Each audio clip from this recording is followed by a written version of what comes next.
Coming up next, the Close-Up Foundation sponsors a live program looking at the issue of election reform. Close-Up's guests are Nancy Newman from the League of Women Voters and former presidential candidate John Anderson.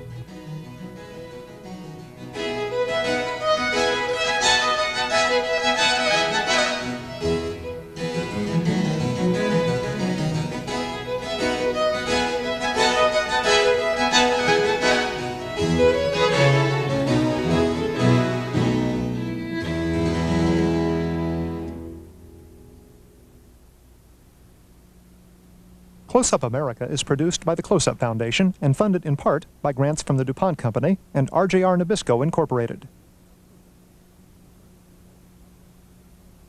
Hello, I'm Catherine Buckley, and welcome to Close-Up America. Now that the dust has settled after the 1988 presidential elections, we will examine the question of election reform. Our guests have been intimately involved in many elections. Mr. John Anderson is a former member of Congress who was a presidential candidate in 1980 and 1984. Welcome to the program. Thank you very much. Nice to be here. In a few moments, we will be joined by Nancy Newman, the president of the League of Women Voters, and we'll have her join in this discussion as well. We will also be going to Salinas, California today, where a group of people who are involved with the League of Women Voters there have been discussing the issue of election reform. We will go to them in a moment. Before then, Mr. Anderson, after every presidential election, it seems that people bring up the issue of election reform, be it campaign costs adjustment or the Electoral College. Do you favor some election reform at this point? Oh, I do indeed, and as a matter of fact, about 3 weeks after the election of last November, I published a paper, about 75 pages. It was actually published by the 20th Century Fund, called A Proper Institution, Guaranteeing Televised Presidential Debates. I was sufficiently unhappy about the fact that we had only 2 debates in the 1988 presidential race, and there was a great deal of jockeying as to whether or not they should be sponsored by the League of Women Voters or by the political parties and so on. I came up with an idea that I think is pretty good, to put it on a permanent basis through the funding of a national endowment for presidential debates. That's one aspect of election reform. The other, of course, relates to the financing of House and Senate races. I think much needs to be done there to reduce the influence of political action committees that are becoming steadily more and more important in the financing of campaigns. 42%, I believe that's the correct percentage, 42% of all the money raised in House races in 1988, in the 1987-1988 election year cycle, was raised from political action committees. 26% of the amounts that were spent in Senate campaigns came from these committees. That's too much. It is giving them overweening and inordinate influence on the electoral process. So I think with respect to campaign financing, with respect to the way the debates, I was going to say are being held, it would be more accurate to say are really not being held, save for 2, those are important aspects of election reform. The Electoral College, yes, I would like to see direct presidential elections. I supported a proposal way back, I think in 1976, more than a dozen years ago, endorsed by the American Bar Association, sponsored then by Senator Bayh, who was in the Senate from Indiana. But electoral reform, or the reform of the Electoral College, I would put really third in my list of priorities. I think it's more important to do something about better conduct of campaigns as far as debating is concerned, and doing something about reforming financing. During the presidential campaign, the League of Women Voters was scheduled to sponsor a debate and pulled out sometime before then. I believe that their concern was that the candidates had too much control over the format. Did you share that concern? Exactly. I share their concern, and it's exactly why I came up with the idea and published this volume I referred to, calling for a national endowment. It would have a 15-member public board of directors. I would hope some good league members would be on that board. The analog for this is probably the Corporation for Public Broadcasting. We have a public corporation chaired by, I think at the present time, Sharon Rockefeller. They certainly have done a wonderful job of using the television media to bring many, many events to the American public. I don't see why we couldn't have a national endowment that would be specifically geared to a series of activities that would help to improve the level of dialogue. The health of a democracy, I am firmly convinced, is linked to the level of political discourse that we have. Last year's campaign left me shaking my head. It left even the candidates, I'm sure, a little bit chagrined when the election was all over about the fact that so many important things were really not discussed at all. I think the time for election reform is now, and I wish very much we'd get on with the job. Okay, we'll get into more detail with that. For now, let's go out to Salinas, California, where a group of League of Women Voters are gathered at Hartnell College. Go ahead, please. Salinas, are you there? Yes, we're here. Go ahead, please. One question that comes up is about the need to raise money. It seems that the candidates now have to raise money and not issues.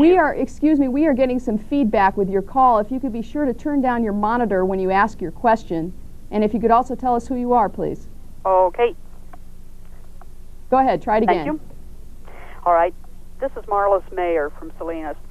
Say we have some issues here that I think come out of, are similar to what you've raised, but the big issue is money. The candidates nowadays seem to need to raise money, but not raise issues.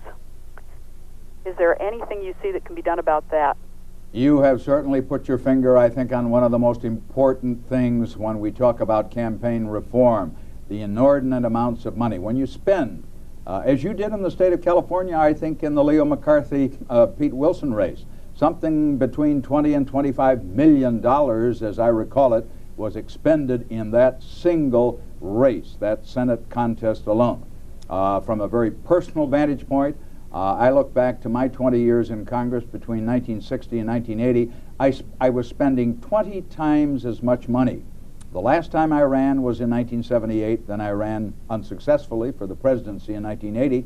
But my last race, my last contest of the 10 terms that I spent in Washington as a U.S. representative, cost me 20 times as much as that first race in 1960. Something is wrong with the process. I believe that too much money is going into TV commercials.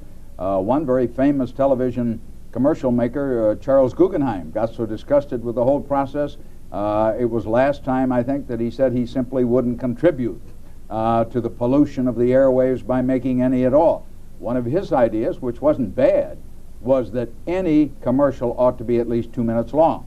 We ought to do away with 10 and 20-second blurbs where candidates don't really tell us a darn thing about some of the most critical, important issues facing the country. But we have to find a way of limiting spending, and really the only constitutional way that you can do it is through public financing. I have for more than 15 years been firmly convinced that if we could have public financing, as we now do in the presidential race, in 1976, that was the first contest where we had both major party candidates financed from the Chekhov Fund.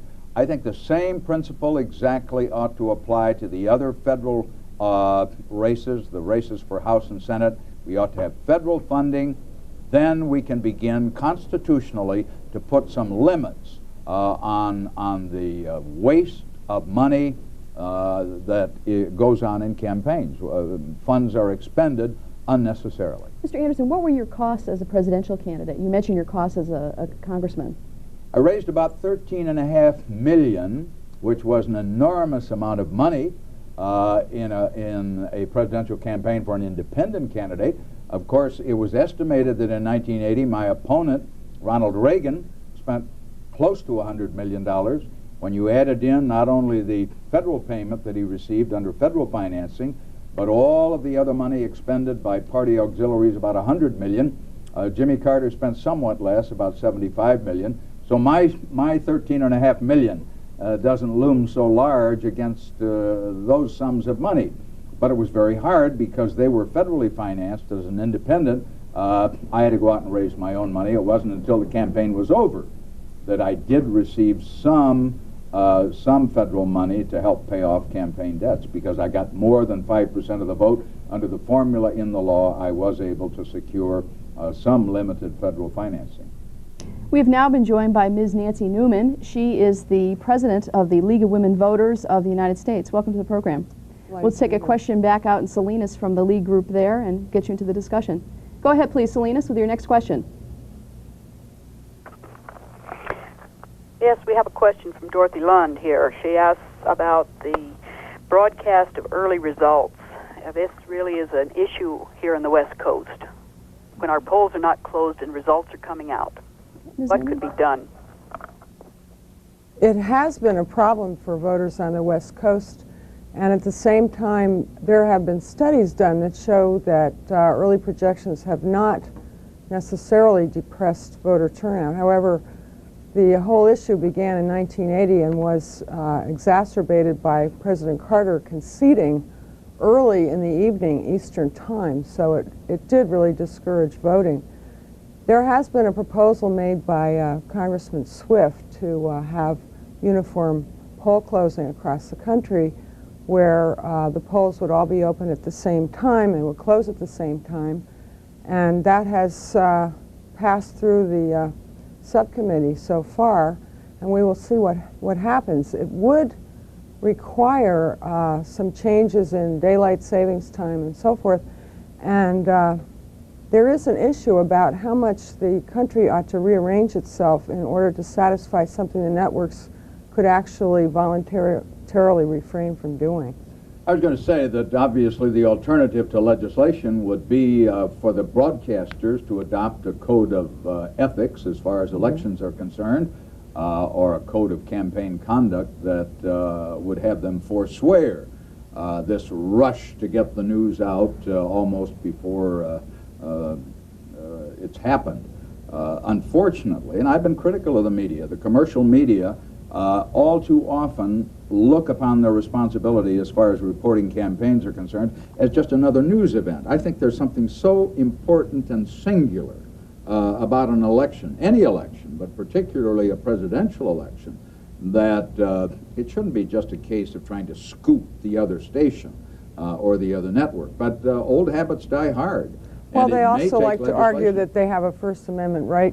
If they have some information, the public deserves to have it. On the other hand, that information may be completely inaccurate. Yes. And if you have millions of people waiting to vote, it can skew the results. Well, in California, this would be interesting to our friends who are listening in Salinas. I know an old friend of mine, Jim Corman, will always be convinced that he lost his House seat in 1980 because of the early Carter concession.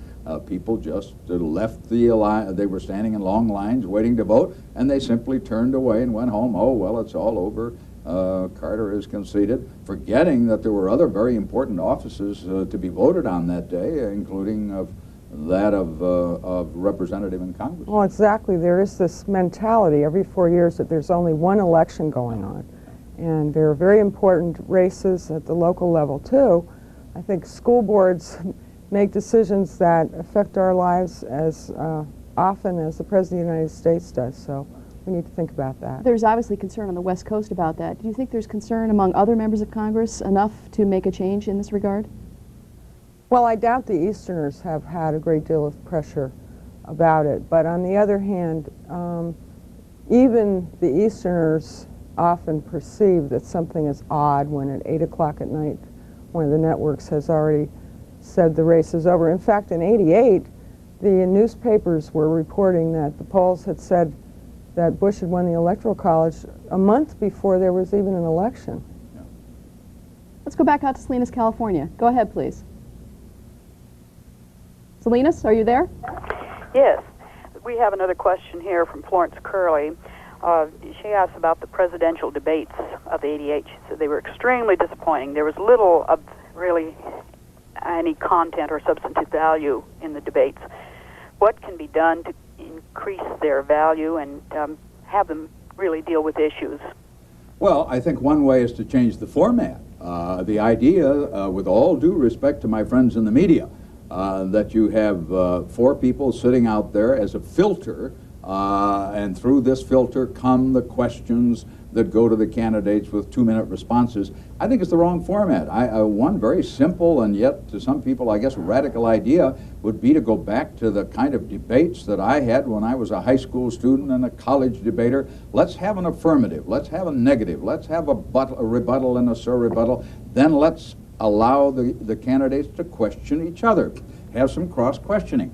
I guess I'm a little bit full of this subject because I just moderated a debate this very week where that kind of format was used. It was on the very current question. It was a debate between Ralph Nader, the consumer activist, and Mr. Pike of an insurance company, Allstate, about how you best regulate insurance companies, or should they be regulated by the federal government to assure affordable insurance to the American people.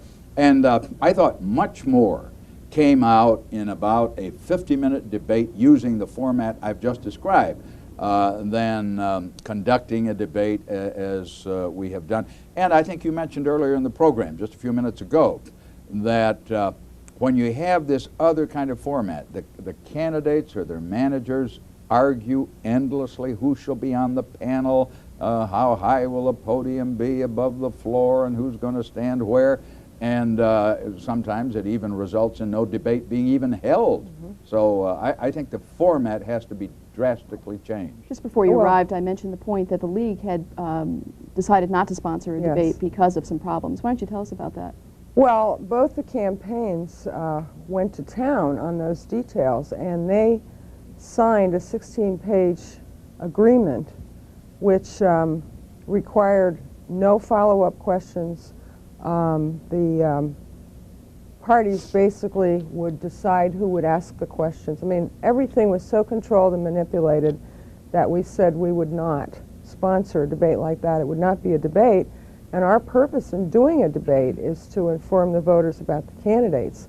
The last straw for us was when the campaigns came to us and said they wanted to be able to telephone the producer in the middle of the debate. Now, you know that means that the producer could tell the moderator what to do, stop asking those questions or ask this question. And so it basically was a sham. The people who sponsored the debate this year were the two political parties, and it doesn't matter to them if there's a debate that's designed to get information out, because it's in their interest to see that their candidates get elected. I think that whoever is running for President of the United States ought to be knowledgeable enough about the issues and comfortable enough about his or her positions that he or she is willing to face the public in a genuine debate. We have tried to get around having panels for several elections now, and in the negotiations we have not managed to do that. And of course, this year the panels tried to find ways to get around the rule that there be no follow-up questions, but they really weren't very successful. Back to Salinas, California. Go ahead, please. Another issue that one of our members has raised is what about comparing our system with those of other countries. It seems like we have a lot to learn in certain ways, and perhaps we could learn from what some of the European countries do. Can some of you share that information with us? Well, Western parliamentary democracies, of course, are a little bit hard to compare with the United States because of the nature of the system itself. Differs so very fundamentally from our tripartite form of constitutional government. They have the virtue, the great virtue of short campaigns, 3 or 4 week campaigns, where you can kindle and maintain the interest of the electorate, where you, by the mere fact that you have so much less time involved, you do something about the problem we discussed earlier of too much money going into campaigns. When campaigns go on, literally for 4 years, people are talking about who's going to be running in 1992, and we've just caught our breath from the 1988 election. When you have campaigns that last, if not 4 years, certainly at least 2 years, you're going to have this wasteful expenditure of money. So they have short campaigns, and in both France and Britain, of course, they do not permit, I believe I'm correct in this, although England may have changed, Britain may have changed this recently, I don't think they permit the kind of commercial advertising that we permit in our campaigns. They do have, of course, the BBC, which is a government-owned network, so they can more easily make time available to the candidates. But we ought to have a system where we do something about these 10, 20, 30-second commercials and substitute for that the more thoughtful, longer discourse that would go on over the period of an hour and a half, where the candidates, either through the debate format or some other format, can really be examined more intensively on their knowledge of the issues. Well, if we take Great Britain for an example, the members of Parliament who are running, even the Prime Minister, for example, is chosen by the party. So the Prime Minister does not have to run nationwide, actually. Only the people in her district elect her, and if the party wants to keep Maggie Thatcher, they will move her to a district that's safe if her district gets a little shaky. On the other hand, those members of Parliament have question period every week in the Parliament, and they debate, and they get really nasty about it, and it's a tradition. They're used to that kind of thing and not running away from the issues. And I wish our elected officials would feel freer to be frank about the issues and really go after one another. The other thing they do in Great Britain is the government canvasses the voters so that they have virtually automatic voter registration. And that's the case in most Western democracies. Ours is the only one where it's up to the individual to figure out how to get registered to vote. I've been in favor for a long time. I'm glad that the last point was mentioned of same-day registration. I don't, the charge is, well, you're going to have fraud. I think you can make the penalty sufficiently severe to serve as a deterrent to people who might want to flood into the precinct polling place and cast a fraudulent vote. I think the idea that at least you could go to postcard registration. Yes, a lot of states have that now. There is a new proposal this year that Representative Swift has, which we are supporting, that would register people when they get a driver's license. It's cleverly known as a motor voter. So if you go into the motor vehicle department and you've just moved there, or you're 18 or whatever, and you want a driver's license, then you will also have an application to vote. This would be very efficient. The lists are changed when somebody's address changes, and it would be quite a deterrent against fraud. There really isn't that much fraud. It's usually used as an excuse. Because people in most states now have their photograph on their driver's license. For people who don't drive, they can still get an ID that way, but there would also be a provision for mail registration and registration in government agencies. So we think that proposal has a pretty good chance in this Congress. The same-day registration, which we have back to, is a much harder thing to get passed because it does give some pause to local election officials who think about the workload on election day. They do have it. They do have it, I believe, in a couple of states now. North Dakota is one. I'm not sure. I believe Minnesota may be the other. But there's a definite correlation. The reason I mention these specific states is that there is a very definite correlation between a higher turnout and better voter participation in those states than in states where you have a more elaborate, cumbersome, bureaucratic form of voter registration. Well, the irony about voter registration is that it's traditionally been used to keep people from voting rather than to help people to vote. So we think that Representative Swift's bill would reverse that kind of tradition in this country and actually make it easier for people. Let's go back out to Salinas, California, the League of Women Voters group, who is at Salinas, at Hartnell College in Salinas. Go ahead, please. Yes, a question from Florence Curley here. Mudslinging has become a way to keep the public away from real issues, and the media seems to support this manner of handling campaigns and this sensationalism. What can be done? Well, it seems to me that mudslinging comes about when you have these little 30-second blips that I've been complaining about several times in this program already. It's a little hard constitutionally, given the First Amendment, to regulate what people say. But I think if we could concentrate on a debate format and get away from candidates simply expending as much as 2/3. I think the presidential campaigns in 1988, more than 2/3 of the money went for television. And unfortunately, most of that was in the form of these highly objectionable commercials. The reason so many people were disappointed in 1988, as I think we've already indicated, was that they felt the commercials that they were seeing dealing with prison furlough programs and with Pledge of Allegiance to the flag really didn't go to the heart of some of the truly important issues. But as long as you have television commercials of 20 and 30 seconds comprising most of the arrows in the quiver of these candidates, I think you're going to have these specious kinds of campaigns. Was this campaign nastier than most? Oh, yeah, definitely. Although I think it picked up on 86 pretty well. The congressional races were pretty dirty around the country, and you heard somewhat of a public outcry about it. People said, we don't like mudslinging in our living room every night, and it's moved its way up to the presidential level, but it certainly is a symptom that nothing else is being said when all the candidates have to do is throw these rather unfortunate epithets at each other. There have been some proposals to require the candidate himself to appear in a commercial and not have surrogates or Willie Horton on the ad.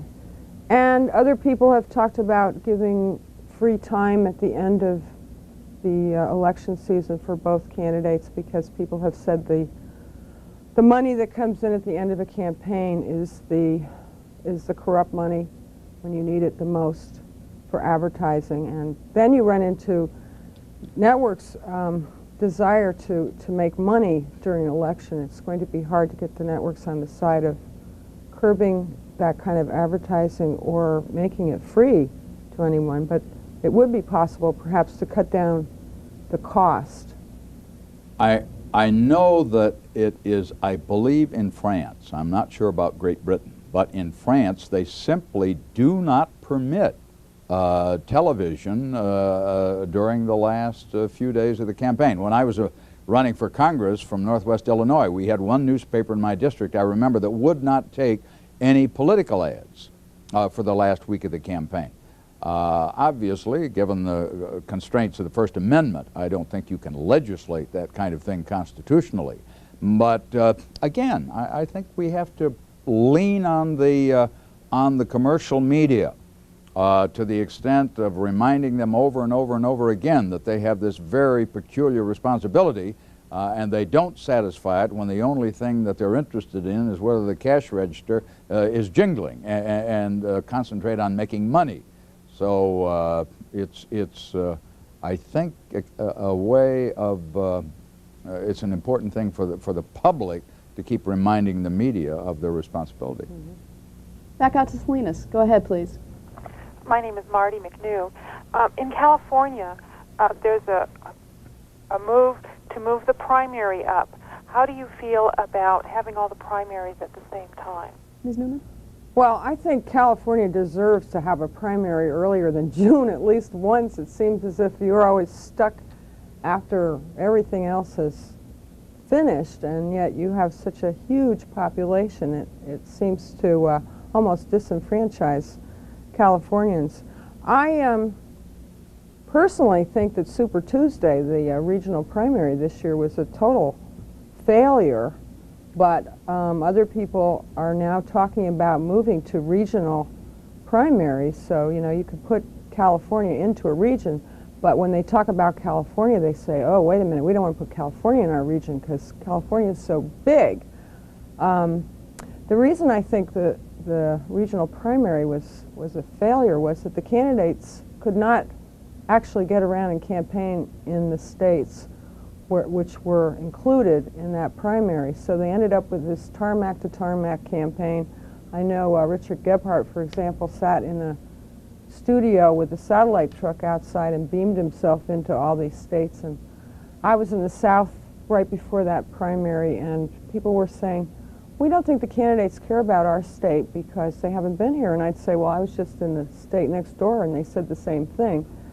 So there was a lack of the personal touch, and so many resources went into Iowa and New Hampshire, too, that candidates had virtually run out of money by the time they got to Super Tuesday. I actually sponsored a bill a number of years ago, and I think it may still have some support in Congress, that would set up a series of regional primaries across the country, and then you would, the question always is, well, which region goes first? Because if you conduct the first voting, then you may, in the region, adopt the same position that New Hampshire has come to have or Iowa has come to have because of their early primary and early caucuses. So you could rotate. I think the legislation would provide for rotating that. So one time you might have the first primary held in the Northeast, the next time in the far West. I recognize that there is some valid criticism of that on the grounds that if you have a big region that it's hard for candidates to get around. But I think this idea that you retail the presidency, that's the term I guess that I hear, that, well, this gives the candidates a chance to engage in retail politics. And you mentioned Congressman Gephardt. They made a little fun of him. I like Dick very much, and but they told the story about he ran around the state of Iowa with a China pig under his arm trying to find the lady who collected the China pigs because that was the way to win her vote, and she was a person of some influence in her area or her community. I think the selling of the presidency by retail politics is off the mark. The issues are too important, and what you may want to do in running for Congress or even the Senate or some other office isn't very appropriate when you are running for the position of leader of the free world. So I think that probably unless you can convince the parties voluntarily to compress. The Democrats did try that, of course, in 1987, 1988. They did try to come to an agreement that would compress that period for primaries into a somewhat shorter time frame. But in lieu of a willingness on the part of the parties themselves to reform the process, I think probably some legislation would be needed. Well, we could be really radical and say that there could be a nationwide primary all in one day instead of regional primaries, in which case everyone would cast a vote at the same time. Of course, then you'd have early projections, and you'd have to have a runoff, probably, but that would be another way to organize it, and I don't see anybody wanting to do that anytime soon. A national primary, I think, would be so enormously expensive. The idea is that if a candidate can begin and show some progress in early primary states, then he can attract the support that he needs to become a credible candidate. But you couldn't do that, obviously, in one single national primary. With the size of our country, would it ever be possible to work out these problems that you've identified as far as a regional primary versus a national primary? Well, you know, John Anderson's right when he says it gets down to the political parties and their own cooperation with states, because even if the parties could agree on shortening the season, there's always that state that says, we don't care what they said, we want to be first because we'll have all the media here and it'll be great for our economy, and people lose sight of what the real goal is and the need to really give the public a chance to take a good look at the kinds of people who are running and what they stand for. Anything to add on that? No, I think that's a very good summary, a very fair summary of sort of the quandary that we are in. Even though I'm a political independent myself, I certainly believe in strong, responsible political parties. I don't think that they are very responsible anymore. They're becoming increasingly irrelevant to the political process. They've turned it over to the experts. That's the other thing. We haven't talked about this aspect of election reform. But now you have these, I think Sidney Blumenthal's term is as good as any, the master mechanics of politics. You have the pollsters, you have the survey experts, you have the media mavens, and all of these experts that are surrounding the candidate like a phalanx. And as a result, I think we are witnessing before our very eyes a distortion of the whole electoral process. I'm not against these people making money in their respective fields and specialties, but when they completely take over a political campaign, take it away from the parties, take it away from, when I first ran for Congress, and forgive me for reminiscing a little bit, the most exciting, thrilling part of the campaign was that back in 1960 there were still a lot of people who would volunteer, come down to a campaign headquarters, sit until midnight addressing envelopes, go canvassing from door to door, block to block. To some extent, I did that in the presidential race of 1980 because I didn't have the prospective advance funding. We had kind of run a guerrilla warfare type of campaign, and people did volunteer and do a lot of the things that I've described. But increasingly, these campaigns are becoming totally professionalized, and I think we're losing the participation of both the parties and, even more importantly, the individual American voter. Yes, I think the only answer to strengthening the parties is to build their grassroots up again. They have pretty well ignored the local people, and well, you notice this year, no matter what anyone thought of the candidates, you couldn't see a bumper sticker, a button. You couldn't find a campaign headquarters in most towns, and even the states didn't have much, but all the resources are going into this national media type campaign, and it scares me in that it's really designed to manipulate the electorate. The people who run the campaigns, granted this is their job, their goal is only to get the candidate elected, and that's what they're paid for, and I understand that, but they will do it at any cost. So they don't really care about what the voter learns, and I think some of them hope that not too many come out, because if you've done your overnight polling and you track, you know, the certain demographic groups in this particular area, and you've got it all figured out who's going to vote which way, what would happen if 10 million extra voters showed up? It would mess up the whole plan.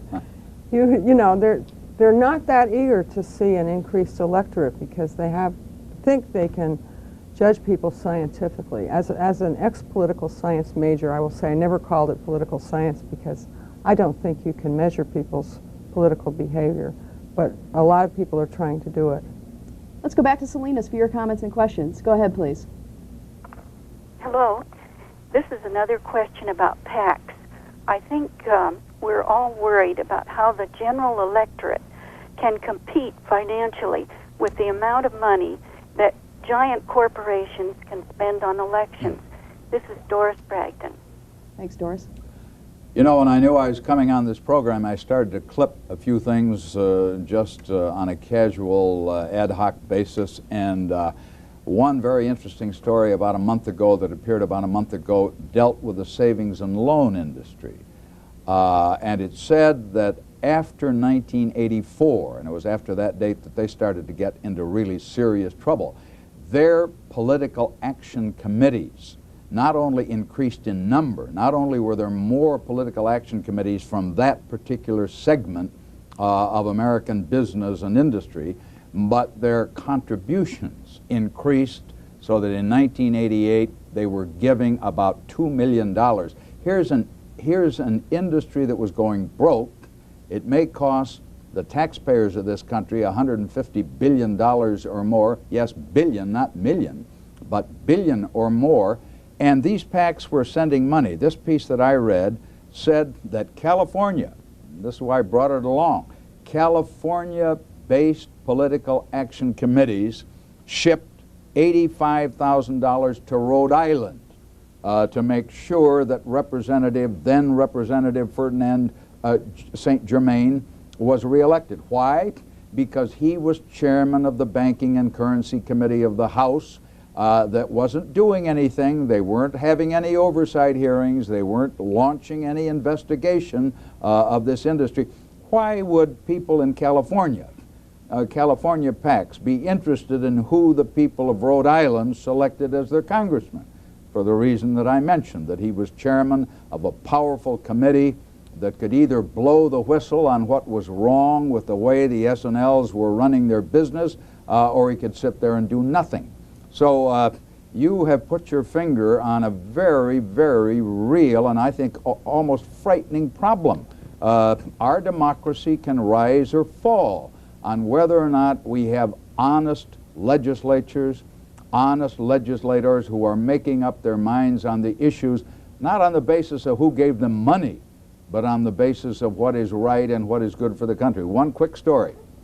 I'll never forget when I stood behind the rail of the House when I was a member, and a New York City member, he's no longer in Congress, so I can't harm him with what I tell you, was literally wringing his hands as he stood behind the rail contemplating how he should vote on a dairy bill that would increase subsidies in the dairy industry. He said, how am I going to vote against that subsidy bill when a certain, and he named it, certain political action committee from the dairy industry gave me $5,000 in my last campaign? Here he was from New York City.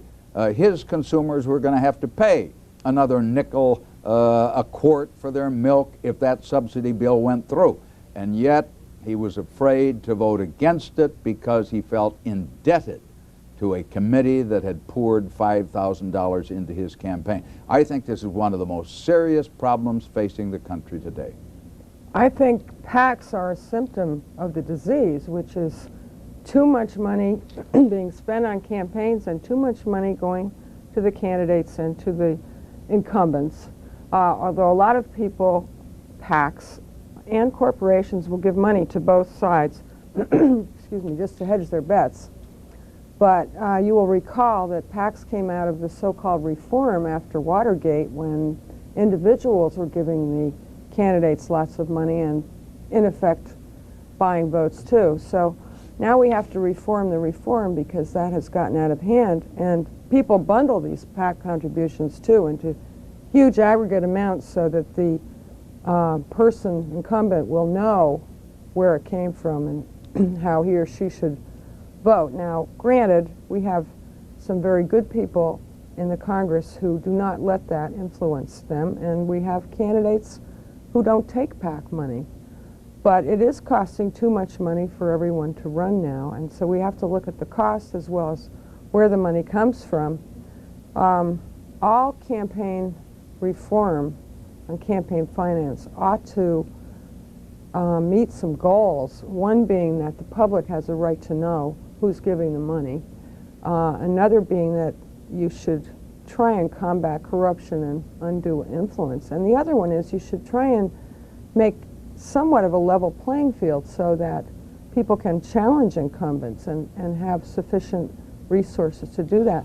We have supported public funding in the past for congressional races along the lines of the presidential public financing. And this year, after what happened in the presidential campaign, there are people who wrote us who said, I'm not even going to check that box anymore because I don't like this kind of campaigning. So then you have another problem. If you can have public funding which is cleaner and actually has worked in many respects, but you can still end up with campaigns being run in an irresponsible way. I think Nancy raised an awfully important point when she alluded to the fact that we're re-electing incumbents at an unprecedented rate. 99% of the members of the House were re-elected in 1988. Only about 25% of the races across the country really presented any kind of contest at all. And I'm convinced that part of the reason is that out of the $148 million that was poured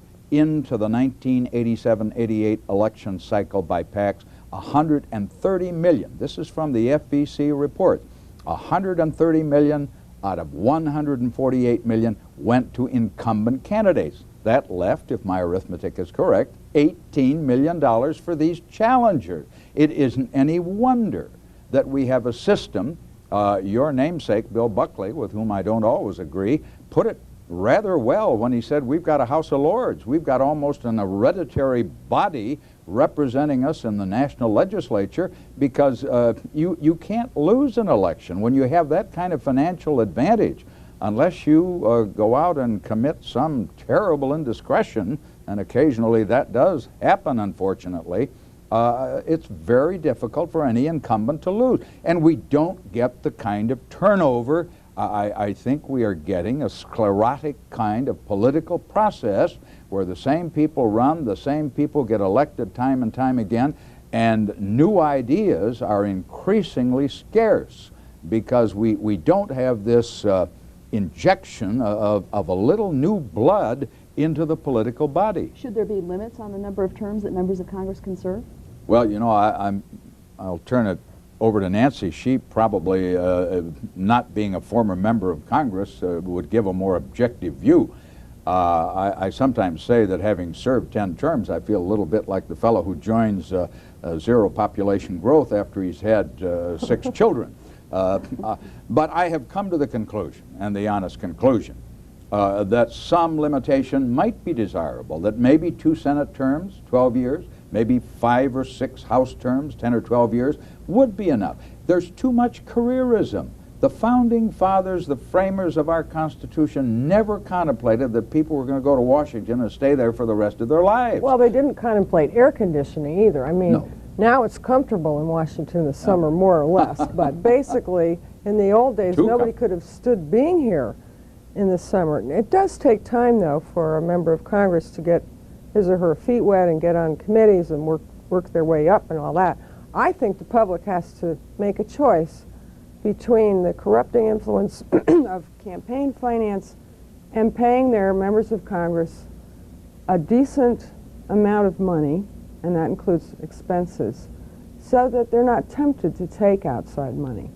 Now, you still have to reduce what it costs to run, but I think that the anti-congressional pay campaign this year was somewhat irresponsible in that it didn't really draw out those issues very well and explain. We do expect our members of Congress to be honest and decent and to evaluate legislation in a thoughtful way and not be paid off by people on the outside. And if they really cannot afford to live in Washington, go home to the district, because you have to do that too, then we ought to pay them a decent salary, but also try and reduce the opportunities to take other kinds of money. You know, there was one survey that indicated that 28%, as many as 28% of the members of Congress in a private poll where everyone's anonymity was preserved, 28% said that they admitted that they very possibly could be influenced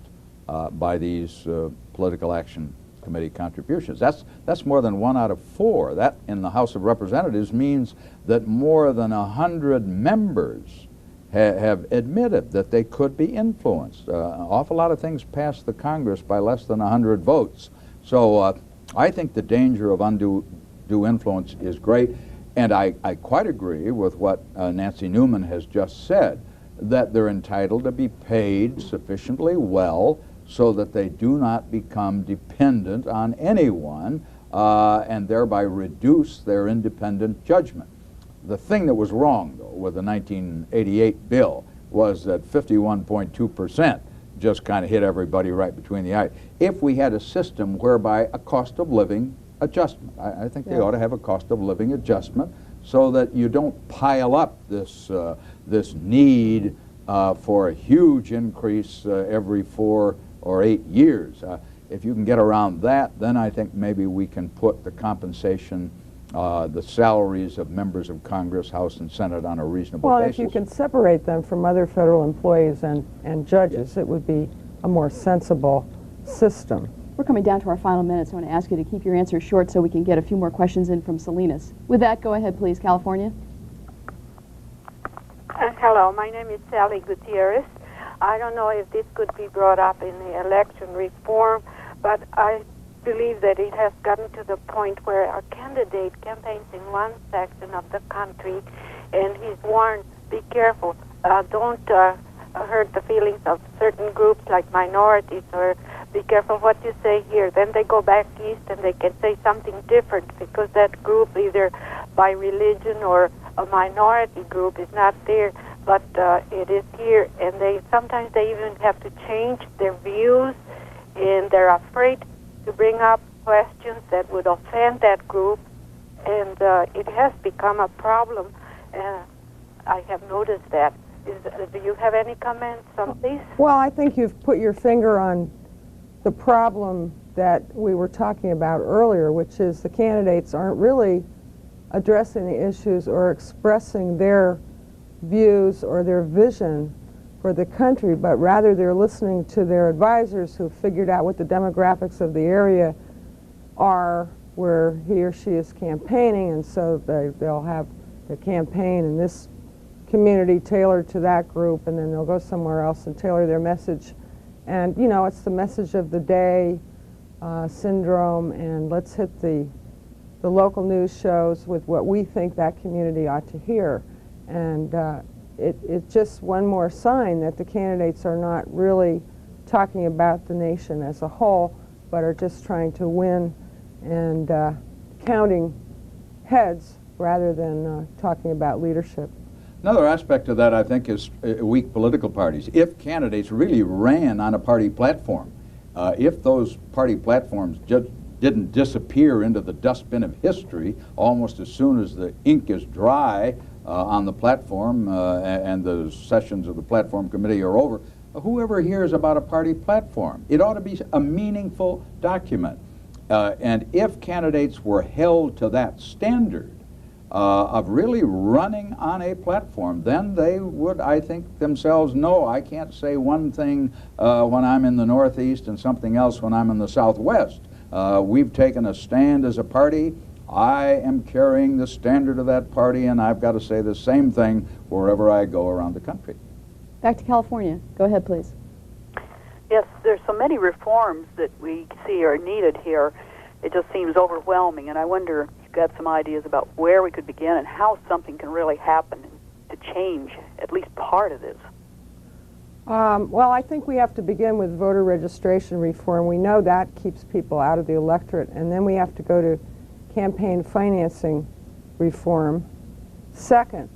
But all of us have to get together right now and try and move some legislation while people still remember 1988 and before the current Congress starts running again, which is pretty soon because members have to, they're already raising money for the next race, and the House runs every 2 years. So you have to, any reform that relates to campaigns or voting has to happen really early in the session. But I really frankly think that nothing will change until the American public demands it.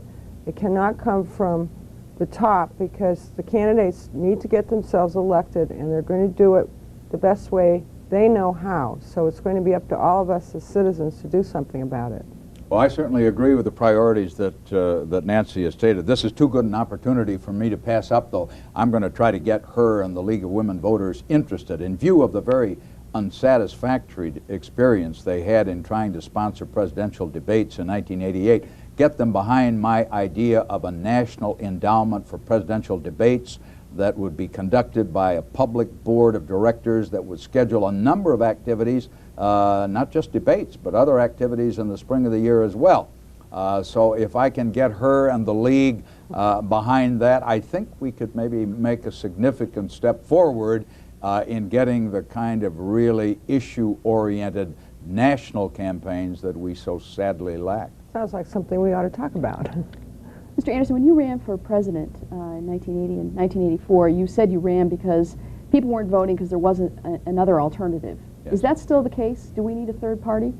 Well, from everything that I've said, I guess you could pretty well conclude that, that I do believe that the best way to persuade the Republicans and the Democrats to change some of their errant ways would be to have the competitive cutting edge of a new party pushing them to adopt some change and some reform.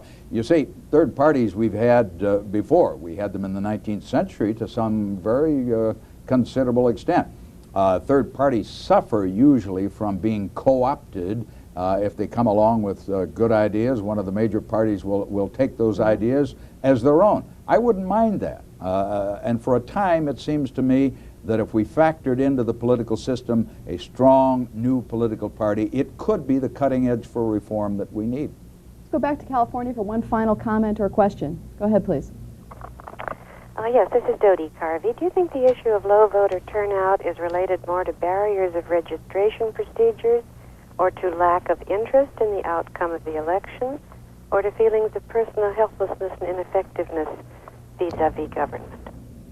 We know that much of the lack of voting has to do with not being registered, and the League has many years of historical evidence of that. We are planning to do some research shortly on how campaigns do affect voting behavior, because there's a lot of conventional wisdom around about that, but no one has actually done really in-depth research talking to non-voters about how they feel. But you know, you run into people all the time who say, what difference does it make? I'm turned off, I'm not going to vote, why bother? And I think that we have a job to do, if that's the case, to really try and encourage the people who are not voting deliberately to get back into the system. But as far as registered voters go, we know that 80% of registered voters do vote. I do think that you're quite correct, Nancy, that there are increasingly signs that many, many people are so disenchanted, so alienated, so disillusioned, so utterly convinced that my vote doesn't really count. We've got all of these big interests, we've got these political action committees, they run things anyway, that why bother? And this is a real danger to our democracy. John Anderson, Nancy Newman, thank you very much for joining us today. We appreciate it. Thank you. All of you in Salinas, thank you very much for your questions and comments. We appreciate your participation in the program. We need to send a special thanks to Mike Foudy and Dwight Wheeler at Hartnell College, and Marlis Mayer with the League in Salinas, who was instrumental in putting this program together. We hope you've enjoyed this discussion and that you'll tune in again soon. For all of us here at Close Up, thanks very much for watching. Thank you very much.